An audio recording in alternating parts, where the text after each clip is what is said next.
Bonjour à toutes et à tous. Dans cette vidéo, j'aimerais vous parler de la notion de traumatisme en thérapie. Alors, le trauma ou le traumatisme, c'est un mot qu'on entend beaucoup ces derniers temps. Il y a eu beaucoup d'avancées sur la compréhension de ce qu'est un trauma. Et peut-être vous vous dites que ça ne vous concerne pas, qu'il ne vous est rien arrivé de spécial.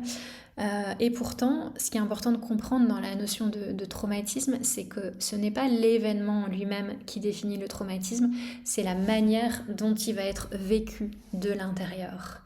C'est des circonstances où vous allez sentir qu'il y a trop de quelque chose, ou trop vite, ou trop longtemps de quelque chose, ou trop peu aussi. Ça peut être vraiment la sensation d'un manque, d'un rien, qui va faire que vous allez vous sentir submergé, que vous vous sentez seul face à ça, vous vous sentez impuissant face à ça. Ça peut créer un traumatisme.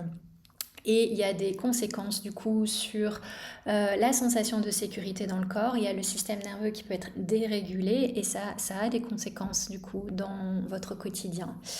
Et puis il est aussi important de distinguer le traumatisme de choc du traumatisme complexe parce que selon le type de traumatisme qu'on a vécu, les besoins ne vont pas être les mêmes parce que ce n'est pas le même type de traumatisme. Autant le traumatisme de choc, c'est des circonstances bien spécifiques, un événement bien spécifique vécu de l'intérieur qui va être vécu comme traumatique, autant le traumatisme complexe ou traumatisme de développement, c'est plutôt une série d'événements ou un climat d'enfance dans lequel on baigne et qui va créer la notion de traumatisme complexe parce qu'il dure dans le temps, parce qu'il est aussi lié à notre contexte d'attachement, à nos parents, à nos figures d'attachement. Et la manière de s'en occuper va être assez différente de la manière dont on s'occupe des traumatismes de choc. Et parfois, on a vécu un peu des deux, et donc on va pouvoir adapter l'accompagnement en fonction de qu'est-ce qui est là. Est-ce qu'on s'occupe là d'un traumatisme de choc? Est-ce qu'on s'occupe de l'aspect complexe du traumatisme? Et ce qui est important de rappeler, c'est que dans le traumatisme complexe, c'est pas seulement la sensation de sécurité, d'intégrité physique qui est menacée.